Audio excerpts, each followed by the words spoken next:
Have you been feeling under the weather with a high fever, relentless cough, and a suspiciously red nose? Maybe your eyes are so watery you'd think you just watched the saddest movie ever. Or perhaps you've spotted bizarre bluish-white dots on a reddened background inside your mouth, along with a rash creeping down from your hairline to your toes.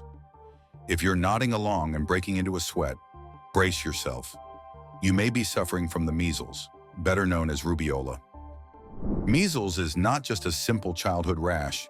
It's a highly contagious infection affecting your nose, windpipe, and lungs, basically the central highways for air and life.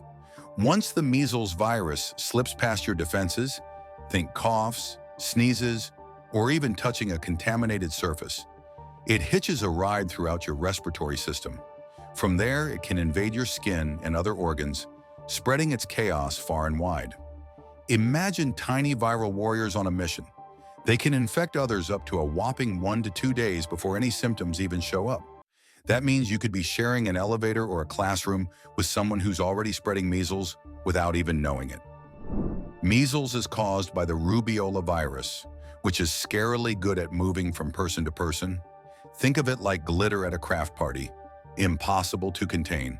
A single cough or sneeze can launch thousands of invisible droplets into the air, ready to land on the next unsuspecting victim. And if you touch a tissue or a surface carrying these droplets, you're playing a game of viral tag you definitely don't want to win. If a doctor suspects measles, they'll check a few telltale signs. A congested nose, those dreaded coptic spots in your mouth, and the classic measles rash. They'll also grill you about your recent travel history or potential exposure to anyone with an undiagnosed rash. Even if you didn't sit face-to-face with someone infected, sharing the same building can be enough to spread the virus. Yep, measles is that contagious. Your doctor will also dive into your immunization records. Have you or haven't you had your MMR or measles, mumps, rubella shots, and how many doses? To nail down the diagnosis, they might order blood tests to look for antibodies that your immune system produces to fight off the measles virus. Let's rewind a bit to those early symptoms, because measles loves to play hide and seek for about 8 to 12 days after exposure. Here's what typically hits you first: high fever, up to 105 degrees Fahrenheit. Coughing, the kind that makes you want to curl up in bed. Runny or stuffy nose. Red, watery eyes.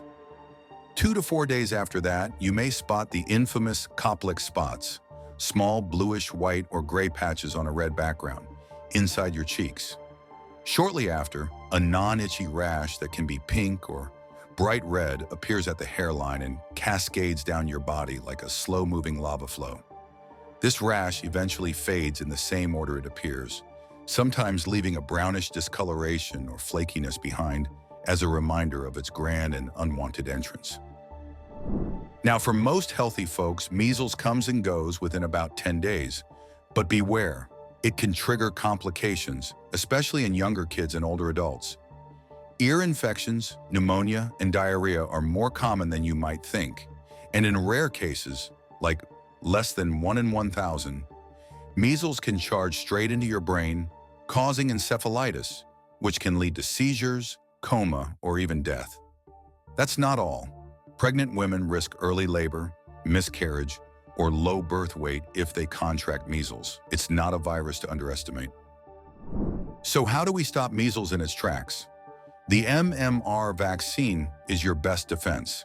In the US, most kids get 2 doses, one at around 12 to 15 months, another at 4 to 6 years.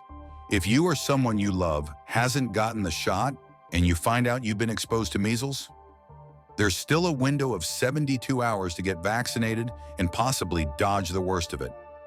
If it's too late for that, say, you've gone beyond 3 days since exposure, there's a backup plan called immune globulin. This injection, packed with ready-made antibodies, can help prevent or reduce measles symptoms if given within 6 days of exposure. Babies under 6 months old or folks with weak immune systems may also get the injection if exposed. For measles is mostly supportive, meaning plenty of rest, fluids, and medicines like acetaminophen or ibuprofen to knock down fever and ease aches. A cool mist humidifier can soothe that irritated throat and nasal passage. But avoid aspirin in kids. It's linked to Ray's syndrome, a rare but serious condition.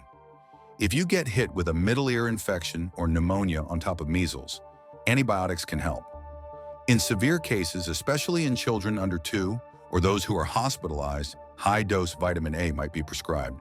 Studies show it can cut down on complications, especially in areas where vitamin A deficiency is common. For people with significantly weakened immune systems, doctors might consider the antiviral medication ribavirin, though it's not officially approved for measles treatment. If you notice any signs of measles, especially that distinct rash, high fever, or Koplik spots, contact your doctor immediately. Don't shrug it off thinking it's just a run-of-the-mill bug. Plus, if there's a measles outbreak at your workplace or school and you're not sure about your vaccination status, it's time to have that chat with your healthcare provider. Pregnant? Planning to get pregnant? Make sure you're up to date on all immunizations, including MMR. The stakes are high for both you and your baby. Here's the silver lining. Most healthy people recover fully from measles. Yeah, it's uncomfortable and potentially dangerous, but with proper care and prevention, the majority bounce back. Still, about 3% of adults with measles end up hospitalized due to pneumonia. And in 1 to 2 of every 1,000 cases, complications can be fatal. That's why vaccination and vigilance are so crucial. So there you have it. The measles, also known as rubeola, a stealthy virus that doesn't hold back once it finds a way in. It's highly contagious, can lead to serious complications, but is also largely preventable with the power of the MMR vaccine and good hygiene practices.